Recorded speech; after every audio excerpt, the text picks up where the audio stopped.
é um livro feito tijolo por tijolo, com muita paciência, ao longo de 30 anos. Eu acho que está se perdendo uma certa disponibilidade para a aventura do conhecimento. É muito raro hoje em dia aparecer um jovem realmente apaixonado pela leitura, pelo conhecimento, por um autor que seja. Tem autores que só escrevem aquilo que reforça o que eles acreditam. E tem autores que vão o tempo inteiro questionando aquilo que acreditam. Eduardo Gianetti nasceu em Belo Horizonte. Economista, filósofo, professor universitário, é autor de diversos livros, entre eles os best-sellers Auto-engano, Felicidade e O Valor do Amanhã. Agora, Eduardo Gianetti compartilha com o público suas melhores leituras dos últimos 30 anos, em O Livro das Citações, um abreviário de ideias replicantes pela editora Companhia das Letras.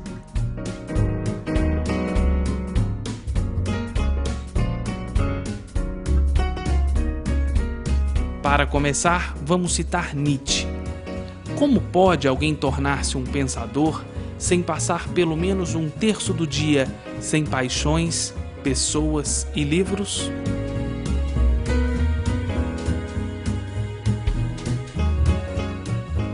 Eu queria responder a 4 perguntas sobre o livro. Pergunta simples. Primeira, que tipo de livro é esse? A que gênero ele pertence? Segundo, como ele surgiu? Terceiro, como ele está organizado? E, por fim, a quem ele se destina? Qual é o meu propósito ao escrevê-lo? Então, vou falar, na sequência, um pouquinho sobre cada uma dessas perguntas, tentar transmitir um pouco para vocês o que é o livro. Começar pela primeira. Que tipo de livro é esse? Esse é um livro feito inteiramente de fragmentos de outros livros. O prefácio é uma coleção de citações sobre a inutilidade dos prefácios. Eu li muitos autores que diziam nos seus prefácios que os prefácios eram inúteis. Eu falei, o meu prefácio no livro das citações vai ser a coletânea dos trechos em que os autores dizem que os prefácios são inúteis. A conclusão reúne passagens sobre a arte de concluir. Autores que, ao terminar um livro, faziam alguma reflexão sobre como era difícil terminar bem um trabalho. E eu achei interessante reunir as reflexões sobre a dificuldade, muitas vezes, de dar o bom termo, de chegar a um bom fim. O miolo do livro são 36 capítulos, cada um deles constituído de citações sobre um determinado tema. Eu queria dizer que não é uma coletânea de provérbios e ditos espirituosos. É diferente disso. Por quê? Porque é um livro que tem uma estrutura. Tecnicamente, o gênero a que ele pertence se chama cento. Cento é uma palavra latina, significa bordado, significa patchwork, e era um gênero literário muito praticado no Renascimento europeu. Eu não sabia disso, já estava terminando o livro, quando eu conversei sobre o que eu estava fazendo com um colega meu de Oxford, na Inglaterra, ele falou, Eduardo, você está escrevendo um cento. Aí eu fui descobrir o que era o cento. Era um gênero literário praticado no Renascimento, de livros feitos só de fragmentos de outros livros. Contemporaneamente, você tem alguns exemplos de centos, eu não sei quantos aqui leram Borges, A Esfera de Pascal, é um cento, são um monte de pequenos fragmentos que ele foi bordando, que ele foi costurando, alinhavando e constituiu uma reflexão sobre essa ideia. Um livro muito interessante que eu li na juventude, que depois eu me lembrei que era um cento, Os Fragmentos de um Discurso Amoroso, do Roland Barthes. Ele pega trechos da literatura sobre o amor, alinhava e comenta. Então, o cento é esse gênero. É um tipo de livro feito de fragmentos de outros livros. Ele é, na verdade, uma obra original constituída de pequenos pedaços de outras obras.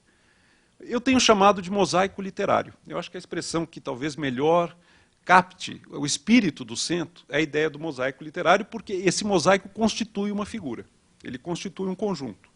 Que nem essas fotos que, quando a gente olha muito de perto, a gente percebe que elas são feitas de pequenos pedacinhos e outras fotos. E constituem uma outra imagem. Então, o subtítulo do livro é um breviário de ideias replicantes, porque eu procurei contar a história de algumas ideias.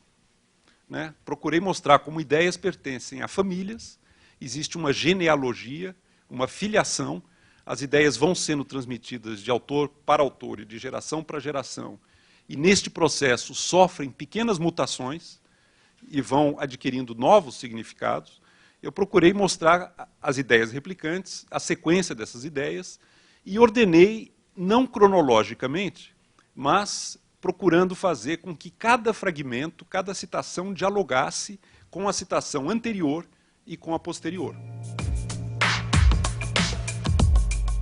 As citações em meu trabalho são como bandidos de beira da estrada, que repentinamente surgem armados e tomam de assalto as convicções dos passantes.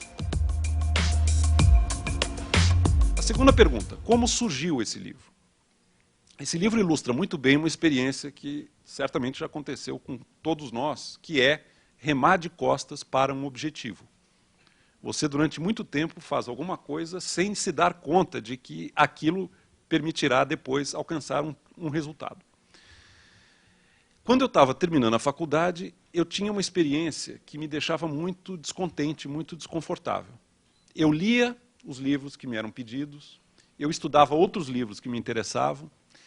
Quando eu me perguntava, algumas semanas depois, o que eu tinha lido, eu me lembrava pouquíssimo. E me deixava muito descontente, muito frustrado, porque eu tinha feito um trabalho e o que tinha assimilado, de fato, era muito pouco. Me deixou realmente incomodado isso. A minha reação, quando eu resolvi lidar com essa situação, foi a seguinte: a partir de agora, quando for um texto que eu achar particularmente bom, admirável e que eu realmente quiser entranhar, eu vou me submeter a uma disciplina de reescrever esse texto com as minhas palavras e copiar as passagens que eu acho muito boas, as passagens que eu acho especialmente belas. E eu comecei a fazer isso. E eu peguei gosto pela coisa. De repente, depois de fazer isso algumas vezes, eu percebi, primeiro, que eu assimilava muito melhor, porque o simples fato de reescrever o livro com as minhas palavras e copiar alguns trechos, eu memorizava aquilo e aquilo se tornava patrimônio, aquilo se tornava algo com o que eu podia contar, mesmo algum tempo depois. E se eu não lembrasse algum tempo depois, eu ia nas minhas anotações e imediatamente lembrava, né? Então, peguei gosto pela coisa e fiz isso de maneira razoavelmente sistemática durante mais ou menos 20 anos. Em 2001, quando eu estava escrevendo o livro Felicidade, caiu uma ficha. Eu estava muito aquecido dos meus cadernos de anotações e eu vi que eu podia reunir passagens dos cadernos em torno de temas e fazer coleções interessantes para cada um daqueles temas. Então, é um livro feito tijolo por tijolo, com muita paciência, ao longo de 30 anos. Não é uma coisa que surge da noite para o dia. Eu não, de repente, pensei, vou fazer um livro das citações e saí que nem um louco na internet pegando citações, né? Eu quase não usei a internet. No fundo, é tudo manuscrito de anotações, de leitura, de citações que eu digo, me despertavam admiração e até, em muitos casos, inveja. Falei, por que eu não escrevi isso? É aquilo que o Sêneca diz, né? O que quer que um outro disser bem é meu.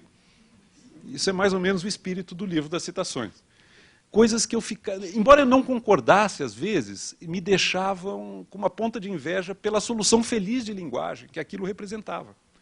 Mesmo que eu não concordasse 100% com aquela ideia, eu considerava aquela solução realmente memorável, alguma coisa que eu queria aprender a fazer, né? É um trabalho de você aprender um ofício. Bom, como está estruturado o livro? Terceira pergunta. Está dividido em 4 grandes partes. A primeira se chama Ler, Escrever, Ser Compreendido. Ela trata da comunicação, da transmissão de ideias por meio da linguagem. Então, o primeiro capítulo dessa primeira parte é a mania de citar. Autores que revelavam uma incontinência pelo fato de citarem demais, e eu fiz uma coletânea de citações sobre a mania de citar, a compulsividade do citador, né, que é exatamente o livro.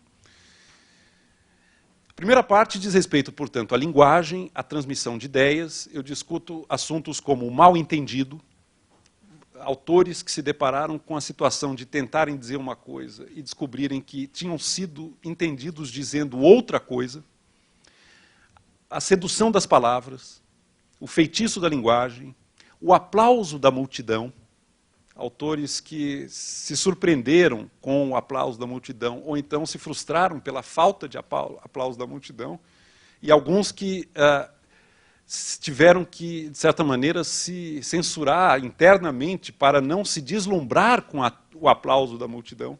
A segunda parte, também com 9 capítulos. Formação de crenças e busca do conhecimento. A pergunta aqui é: como chegamos a acreditar no que acreditamos? Que caminhos nos levaram a fixar determinadas crenças, determinadas ideias, a acreditar em certas coisas? Então, o primeiro capítulo dessa segunda parte tem por título Com o Saber Cresce a Dúvida.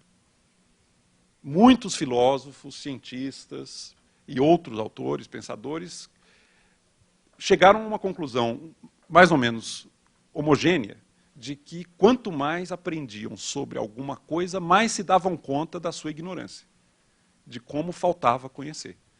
Mais se davam conta de que o conhecimento é finito, mas a ignorância é necessariamente infinita. E só uma pessoa que sabe muito pouco pode achar que já sabe muito, que já sabe o bastante. Esse capítulo encerra com uma citação que eu tenho na cabeça, embora não sejam as palavras exatas, mas é basicamente isso, uma citação de um filósofo árabe, Avicena, século XI depois de Cristo, que diz o seguinte: um homem caminha sem dificuldade por uma tábua estreita, enquanto acredita que ela está suspensa no solo. Mas ele vacila e afinal despenca quando se dá conta que ela está suspensa sobre o abismo. Enquanto ele acredita que a tábua está no solo, não tem a menor dificuldade. A hora que ele se dá conta da incerteza, ele vacila e afinal despenca. A terceira parte, ética pessoal. As escolhas que constituem uma vida. Valores, vícios, virtudes. Tem capítulos como amor, sexo, amizade, temas de ética pessoal, como a ansiedade do tempo, essa noção que a gente acha que apareceu agora, mas que eu tentei mostrar, acompanha a humanidade há muito tempo, de que estamos acossados por uma crônica e quase vertiginosa falta de tempo para fazer aquilo que desejamos. Finalmente, a quarta parte, ética cívica. Ética cívica trata das questões ligadas à vida em sociedade. Questões ligadas à política, à economia, a identidades nacionais. Tem uma coleção de passagens que me chamaram a atenção sobre o que caracterizam, quais são as características de uma determinada cultura, de um determinado povo, de uma determinada nação. Um capítulo que eu acho talvez o que me foi mais assim, divertido construir, e para o qual eu fiquei com o meu radar ligado muito e muito tempo, que se chama Efeitos Morais e Intelectuais dos Trópicos. O que os pensadores, filósofos e cientistas, desde o Renascimento, imaginavam que acontecia com o ser humano no mundo tropical. Essa é a estrutura do livro, as 4 partes, os 4 grandes temas, para cada tema, 9 capítulos. Por fim, a minha última pergunta é para quem eu escrevi esse livro. Qual é o propósito de publicar uma coletânea de citações? Eu tenho 2 respostas. A primeira é de caráter mais particular, pessoal, que é a paixão do colecionador. As pessoas gostam de colecionar as coisas mais estapafúrdias desse mundo. Garrafas de cerveja, automóveis, pinturas, quadros. Eu colecionei citações. Uma idiosincrasia de pesquisador. Eu passei muito tempo colecionando citações. E eu achei que eu gostaria de compartilhar com as pessoas algumas das minhas coleções. Mais ou menos como uma pessoa que colecionou selos e, de repente, faz uma exposição dos selos. Tem pessoas que colecionam outras coisas. Eu colecionei citações. A razão mais pública, e que realmente me faz acreditar que esse livro possa ter algum papel que não apenas divertir ou entreter uma pessoa curiosa, a outra razão é que eu sou professor universitário há mais de 20 anos, e eu venho notando que é cada vez mais difícil conseguir fazer com que os alunos leiam concentradamente os clássicos. Está cada vez mais difícil, essa experiência não é só minha, eu converso com muitos outros professores, no Brasil e fora do Brasil, está cada vez mais difícil conseguir fazer com que jovens passem 1 ou 2 horas muito concentrados lendo um texto reflexivo, um texto que exige uma postura realmente de foco, de concentração sustentada. Esse livro é uma resposta a isso. O que eu espero com esse livro, a minha utopia de autor com esse livro, se ele puder cumprir algum papel, digamos, pedagógico ou cultural, seria provocar ou despertar o apetite por mais na mente de jovens estudantes. Ou seja, ao se deparar com alguma citação que deslumbre, que chame a atenção, que leve aquele jovem a falar, puxa, quem é que escreveu isso? Que coisa interessante. Isso motive alguma curiosidade, algum tipo de movimento para buscar o original. Algum tipo de impulso para saber de onde saiu isso. Quem é esse autor, do qual, eventualmente, esse jovem nunca ouviu falar, mas quem é que escreveu isso com que eu me identifico, que é tão belo, que é tão interessante? Eu não sei muito bem o que está ocorrendo. Eu suspeito, não precisaria estudar esse assunto, eu suspeito que essas novas tecnologias, principalmente elas, estão fragmentando e mudando muito o tipo de contato que o jovem tem com a história das ideias. É um voo rasante, é muita informação, é muito fragmentado. A pessoa não constitui, numa idade crítica, um certo hábito de leitura e de concentração intelectual que eu temo, se não for constituído nessa idade, jamais será. Uma espécie de mostruário do que há de deslumbrante, de belo, pelo menos na minha avaliação, nessa enorme obra coletiva da humanidade, que é a história das ideias. Eu dou graças a Deus de que quando eu comecei isso não existia computador. Eu tinha que fazer à mão. E eu continuei fazendo à mão. Eu escrevo no computador, mas eu estudo anotando. Eu acho que a gente registra muito melhor e tem muito mais flexibilidade depois para usar.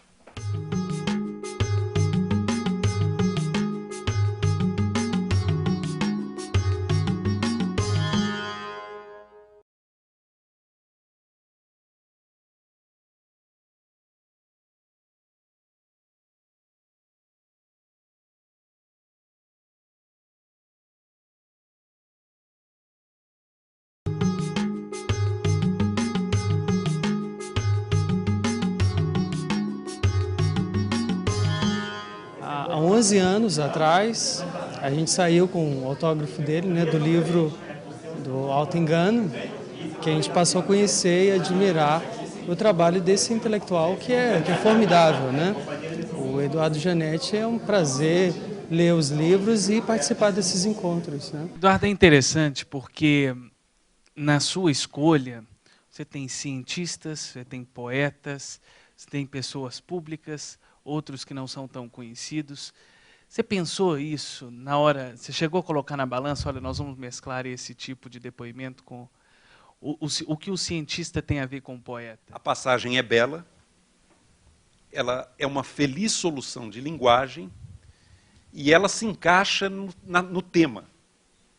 A parte mais difícil do livro, no fundo, foi escolher os temas para os quais eu tinha coleções. Isso que você está falando, eu só tive a preocupação de fazer, e fiquei um pouco chocado, quando eu terminei o livro, e eu resolvi fazer um ranqueamento dos autores que eu tinha citado. Eu falei, vamos ver agora, eu já tinha terminado, já estava entregue, já estava em provas, não ia mudar mais. E hoje com o computador é facílimo, você põe o nome lá, você conta. Quem foi que, afinal de contas, eu citei? Eu sabia que tinha poetas, sabia que tinha cientistas, sabia que tinha filósofos, brasileiros, estrangeiros, provavelmente mais de algumas épocas do que outras, porque eu, como pesquisador, estudei mais algumas épocas do que outras. Sabia de lacunas monumentais, que, infelizmente, são a minha deficiência, as coisas que eu não conheço e gostaria e precisava conhecer. Mas eu resolvi fazer um ranqueamento dos autores, e aí aconteceu uma coisa que me deixou meio perplexo, e até eu hesitei, mas eu resisti. Um autor apareceu muito mais citado do que todos os outros. Nietzsche. A mentira mais frequente é aquela que se conta para si mesmo. Mentir para os outros é relativamente a exceção. homens de natureza vivaz mentem só por um instante. Logo em seguida, eles mentem para si mesmos e ficam convencidos e se sentem honestos. Nietzsche tem mais ou menos 84 citações. E eu fiquei até com vergonha. Eu falei, nossa, mas que absurdo. Num livro de 1000 e poucas citações, quase 10% é o Nietzsche. O segundo colocado, que é o Goethe ou o Adam Smith, tem 25, 26. Eu falei, será que eu vou tirar o Nietzsche porque eu fiquei meio envergonhado de ter tanto Nietzsche nesse livro? Eu falei, não, eu não pensei nisso quando eu estava fazendo. Eu não acho que também agora eu vou fazer isso só para dar uma aparência de equilíbrio. Aconteceu isso. Isso foi o que aconteceu. Em parte até porque os livros do Nietzsche já são muito aptos a serem citados. A maneira como ele trabalhou seções e fragmentos e passagens já pedem quase uma citação. Outros autores que talvez eu tivesse citado mais não deram tratamento às suas obras tão apto à citação. Então, aconteceu isso. Autores que realmente, quando eu penso que eu não citei, eu falo, mas onde é que eu estava com a cabeça? Como é que eu não citei nada, por exemplo, do Guimarães Rosa? Que crime! Mas eu falei, mas não aconteceu. Quando eu leio Guimarães Rosa, eu não estou com o meu caderninho anotando. Aliás, se eu fosse anotar, eu anotava tudo. Não ia dar. Então não entrou Guimarães Rosa. Mas não quer dizer que o Guimarães Rosa não é um autor que eu aprecie, talvez acima de qualquer outro no século XX no Brasil. Eu dou graças a Deus de que quando eu comecei isso, não existia computador. Eu tinha que fazer à mão. E eu continuei fazendo à mão. Eu escrevo no computador, mas eu estudo anotando. Eu acho que a gente registra muito melhor e tem muito mais flexibilidade depois para usar. Ninguém inventou nada que se aproxime do caderno. Quantos foram? Você citou numa entrevista 40 cadernos da vida? Eu devo ter mais ou menos 40. E você guarda todos eles? Eu já uma vez falei, eu estava voltando de Tiradentes, eu falei para o motorista de táxi, mas o que você vai agarrado nessa malinha aí? Ele falou, ó, o que tem aqui, se me pedirem, se eu tiver que escolher entre perder um braço e perder essa malinha, eu perco o braço. Ele não entendeu nada. Né? Falei, mas o que você tem aí? Ele achou que eu tinha alguma coisa valiosíssima. Né? Eduardo, acho que vale a gente aprofundar um pouco sobre essa questão da formação. Vê-se aqui que a sua formação foi uma formação eclética, e você mesmo disse que isso falta ao jovem de hoje. O que será que está faltando estímulo a esse jovem? Será que pode ser a internet que está atrapalhando o jovem de ler os clássicos e os filósofos como você fez? Olha, na minha experiência, na minha trajetória, o primeiro autor por quem eu me apaixonei e que me levou a um esforço realmente forte de leitura, e não foi fácil, porque é uma pedreira, foi Marx. Eu entrei na faculdade, na época da ditadura militar, aquilo era proibido. Aquilo despertou num grupo de jovens uma curiosidade incontida em conhecer. Como é que essa coisa é proibida? O que há de tão perigoso nisso? Nós fizemos grupos de estudos e começamos a ler Marx, começamos a ler o Capital. A gente tinha primeiro, eu acho que tinha uma curiosidade que eu não vejo hoje no jovem. O jovem é muito mais pragmático, ele está pensando no estágio, está pensando no emprego, ele quer sair da faculdade já com um horizonte profissional definido. Eu acho que está se perdendo uma certa disponibilidade para a aventura do conhecimento. É muito raro hoje em dia aparecer um jovem realmente apaixonado pela leitura, pelo conhecimento, por um autor que seja. Eu suspeito, eu digo que eu suspeito, eu acho que precisa estudar esse assunto, que, em parte, tem a ver com o bombardeio de estímulos imediatos que um jovem hoje sofre ao longo do seu dia. Ele está mandando texto no celular, ele está vendo alguma coisa na internet, eu não sei, tem muitas coisas chamando a atenção dele ao mesmo tempo, ele acaba ciscando de uma coisa para outra, não se fixa em nada, e uma certa dimensão da sua formação vai se empobrecendo. Eu tenho certeza que quando eu comecei a dar aula 20 anos atrás, os meus alunos estavam mais mobilizados para ler os autores do curso do que eles estão hoje. E essa experiência, eu repito, não é só minha. Outros professores, nas mais diferentes áreas, também estão enfrentando dificuldades parecidas.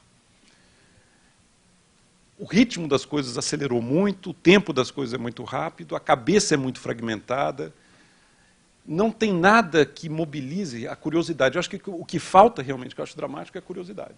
É um certo apetite pelo mundo do conhecimento e das ideias. Agora, realmente é um assunto a ser estudado. Eu não tenho uma resposta assim, conclusiva, ou minimamente fundamentada. Eu estou dando apenas um depoimento da minha experiência, do que eu vivi e do que eu vejo hoje acontecendo.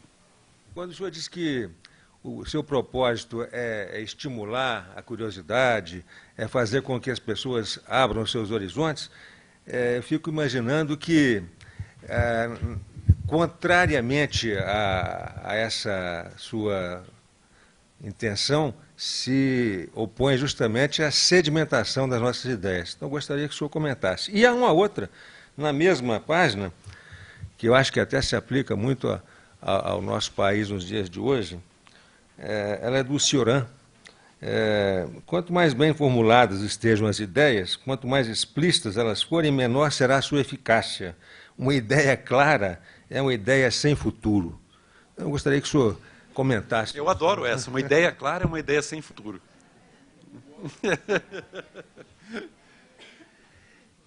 Essas citações que você fez são do capítulo A Leitura dos Leitores. Existem leitores que buscam naquilo que leem apenas um eco daquilo que acreditam. São as pessoas que leem um só tipo de livro e buscam sempre encontrar naquilo que leem aquilo em que já acreditam. Isso existe. Mas existem os leitores também que estão buscando o contrário, que estão buscando questionar e, eventualmente, mudar as suas crenças. Eu acho que acontece muito, por exemplo, de alguém que só lê para encontrar eco àquilo que acredita, de repente se deparar com alguma coisa que o perturbe. Você não controla muitas vezes. Eu não acho que dá para dizer o que é mais frequente, e eu acho que acontecem as duas coisas. E tem situações muito diferentes de leitura.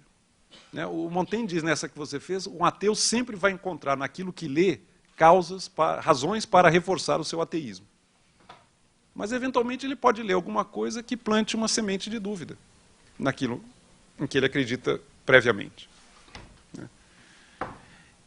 De qualquer maneira, lendo, a pessoa está se abrindo para algo diferente dela, mesmo que ela busque, naquilo que lê, o conforto de um reforço. Porque ninguém sabe de antemão o que vai encontrar. Quando você começa a ler um livro, você não sabe exatamente o que você vai encontrar nele, senão você não precisava ler. Então tem um elemento de aventura, mesmo naquele leitor mais defensivo, mais fechado, e que quer só água no moinho dele. Eu noto isso muito, isso que você falou, eu noto muito nos autores. Tem autores que só escrevem aquilo que reforça o que eles acreditam.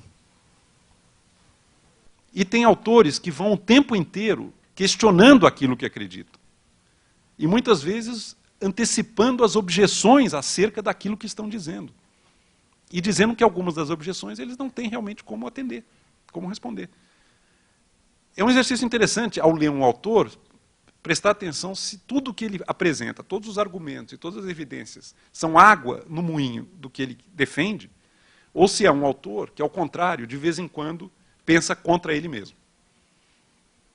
O filósofo austríaco Wittgenstein, uma vez escreveu uma carta, está citada aqui, para um ex-aluno dele, filósofo americano, dizendo o seguinte: você jamais vai ser um bom filósofo se você não estiver disposto a se ferir a si mesmo, a pensar contra a sua vontade, a cavar na ferida daquilo que te incomoda e que você preferiria que não fosse o caso, ou que mina alguma coisa na qual você investiu e que você acredita. O Darwin tinha uma regra de ouro metodológica. Toda vez que ele se deparava com um fato ou argumento contrário ao que ele acreditava, ele se forçava a anotá-la por escrito. Ele diz isso na autobiografia. Por quê? Porque ele percebeu que, sem se dar conta, ele apagava da memória tudo aquilo que era contrário ao que ele acreditava. A nossa mente espontaneamente busca feedback, busca reforço, busca conforto.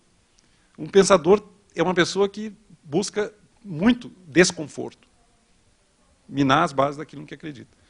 Então, mesmo que a pessoa faça isso que o Montaigne está dizendo, eu acho que o fato dela estar lendo, ela está se abrindo de alguma maneira para o novo. Podia ser muito melhor se tivesse genuinamente aberto. Mas, mesmo assim, eu prefiro que leia. Quando eu lia Marx, eu só queria encontrar coisas que reforçassem a minha crença no marxismo. E eu fiz isso como um religioso durante muito tempo. E, olha, eu vou te dizer, era melhor ler Marx dessa maneira do que passar pela faculdade sem ler nada. Ainda bem que, na minha época, eu li Marx, e li aqueles marxistas franceses horrorosos. Hoje eu falo, mas onde eu estava com a cabeça? Eu lia isso. Mas, bom, é melhor ter lido isso do que não ter lido. Os grandes economistas do passado eram filósofos. Não existia sequer economia.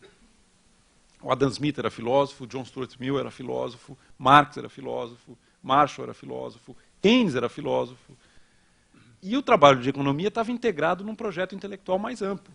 E tudo que eles fizeram é passível de ser dito e transmitido por meio de palavras.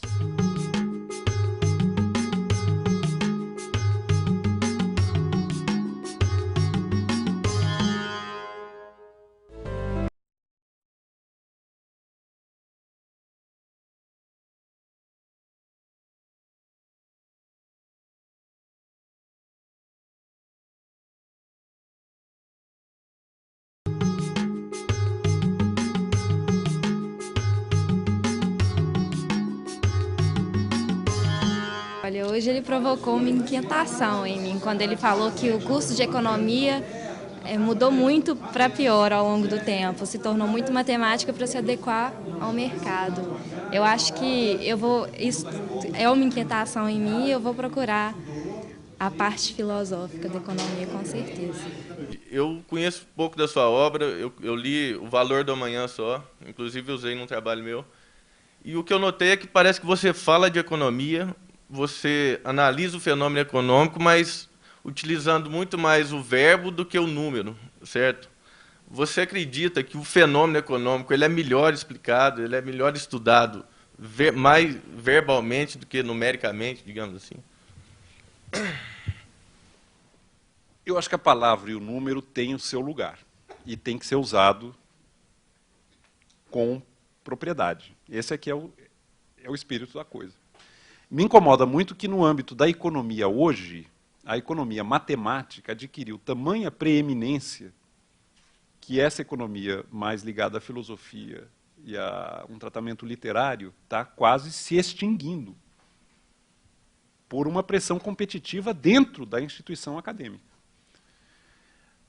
No mundo acadêmico hierarquizado hoje da economia, o domínio do instrumental matemático é o que faz uma carreira. É o que permite reprovar ou aprovar alunos. E isso acabou virando um instrumento quase de poder dentro do mundo acadêmico, né? O uso desse instrumental.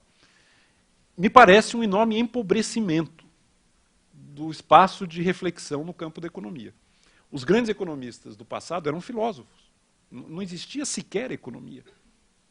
O Adam Smith era filósofo, John Stuart Mill era filósofo, Marx era filósofo, Marshall era filósofo, Keynes era filósofo. E o trabalho de economia estava integrado num projeto intelectual mais amplo.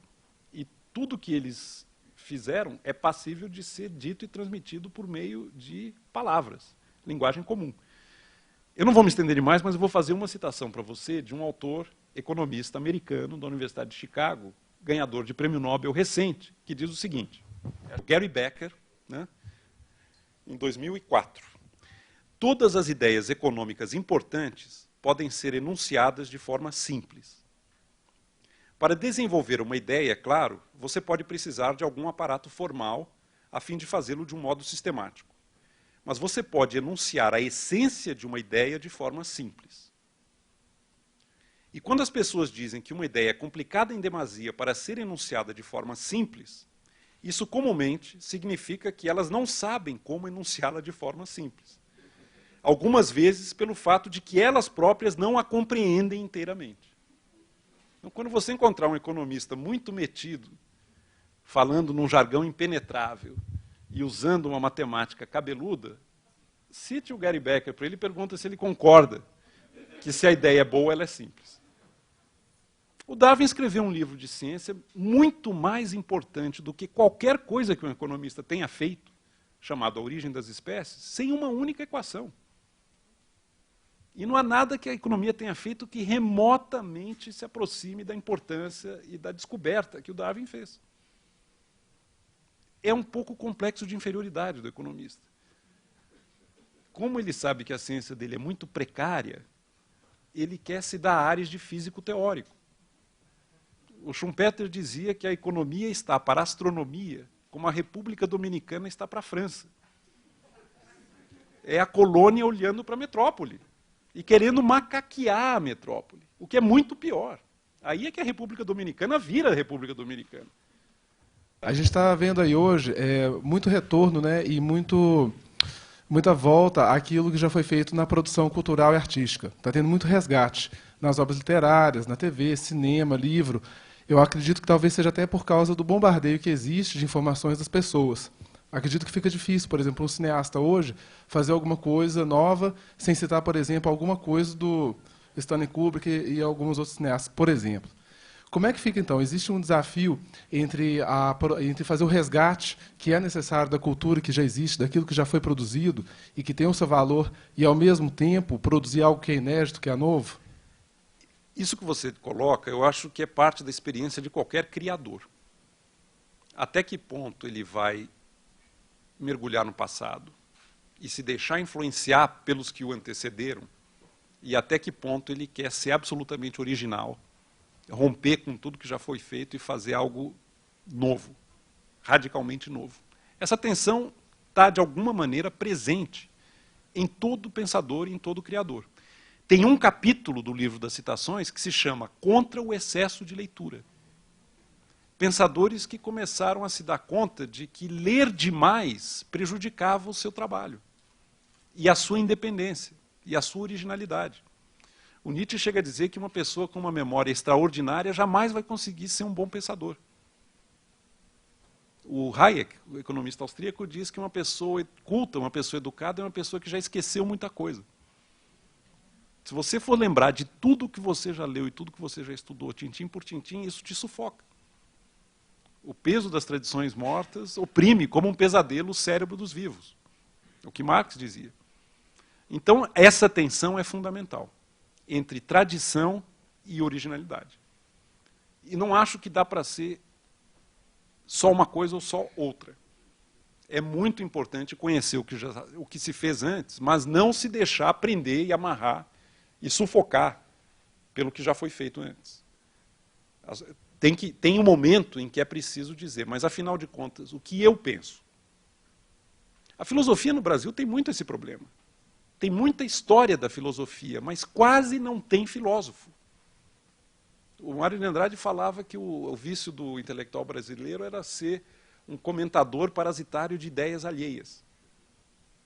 Um exegeta parasitário de ideias alheias, alguma coisa assim. Isso é um vício. O cara não tem uma ideia própria e vive parasitariamente de comentários e interpretações do que outros escreveram. E é uma tentação para muita gente. Eu acho que perde-se muito por esse caminho. Agora, também ninguém pode imaginar que vai pensar alguma coisa interessante se não estudar muito o que já foi feito no passado. Escrevendo um livro como esse, às vezes eu me perguntava, mas será que eu já tive alguma ideia original na vida? Provavelmente não.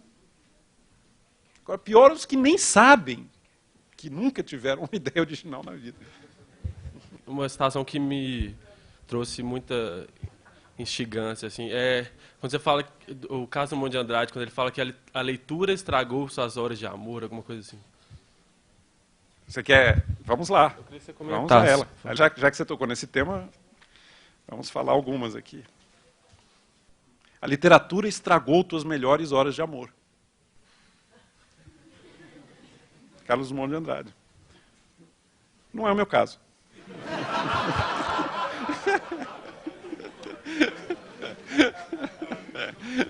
O escritor, aqui no Sempre um Papo, fala sempre disso, alguns escritores. A partir do momento que o livro foi para a rua, ele já não pertence mais ao autor. Então, cada leitor tira a sua conclusão. Nesse palco, Arnaldo Jabor e Luiz Fernando Veríssimo já fizeram críticas assim: eu não escrevo aqueles textos que circulam na internet. Então, isso deve ter acontecido muito nos seus livros. Não, tem Você um citou o capítulo... caso do Ariano. Rafael, inclusive. tem 2 capítulos aqui sobre isso. Um chama-se Os Mal Entendidos Governam o Mundo, e o outro se chama A Interpretação dos Clássicos, que é uma coleção de citações de autores dizendo o horror que sentiram ao se deparar com interpretações feitas das suas ideias. Olha isso aqui, que coisa bem escrita por um estudioso inglês do Platão, o filósofo grego.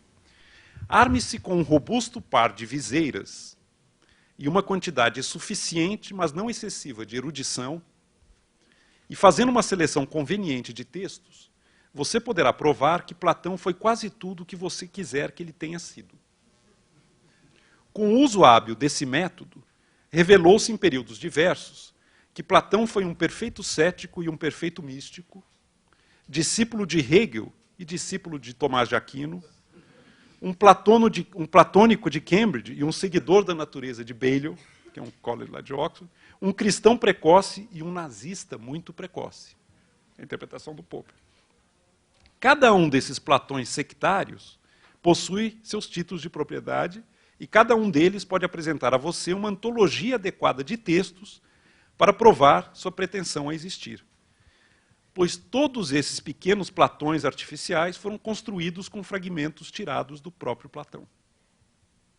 Isso é Platão. Agora, olha o que diz um outro filósofo, se você me permitir mais um minutinho, um filósofo inglês chamado Stuart Hampshire, sobre a interpretação do Spinoza. Né? Creio que todo aquele que tem escrito sobre Spinoza e tentado interpretar o conjunto do seu pensamento tenha ficado desconfortavelmente ciente de alguma parcialidade em sua interpretação quando retorna das suas palavras ao texto original. Seguramente essa é a minha situação. Quando se reexamina historicamente o estudo de Spinoza, percebe-se que cada comentador, inconscientemente fiel à sua própria época e cultura filosófica, abraçou algum elemento particular do pensamento de Spinoza e então passou a desenvolver toda a sua filosofia a partir desse único centro. Spinoza como crítico do cartesianismo, Spinoza como livre pensador e demolidor da teologia judaico-cristã, Spinoza como metafísico dedutivo puro, Spinoza como quase místico que imagina um nível de entendimento para além da razão discursiva, e, finalmente, Spinoza como determinista científico, precursor dos materialistas mais crassos do século XIX. Essas máscaras foram todas fixadas nele, e cada uma delas se ajusta até certo ponto. Porém, elas permanecem sendo máscaras, e não o rosto vivo. Elas não deixam entrever as tensões moventes e os conflitos não resolvidos na ética de Spinoza. Todo autor sofre esse tipo de parcialidade interpretativa. Eu posso te dar dezenas de exemplos, e isso foi muito pouco estudado até hoje. O intérprete normalmente quer resgatar o sentido original da obra. Mas a pergunta que talvez seja mais interessante é: o que se tornou a obra na mente dos que a absorveram? Como é que ela foi recebida? Que tipo de mudança ela sofreu ao ser incorporada? Esses estudiosos, e são dois escolas magníficos, o Dodds e o Hampshire, fizeram uma pequena antologia dos Platões e dos Spinozas na história das ideias. Mostram que esses autores não têm o menor controle do que ocorre com o que eles fizeram no momento em que isso se torna público e é transmitido não só na sua própria época, mas ao longo das gerações. Não há pensador que não esteja fadado a viver essa realidade. Isso é universal.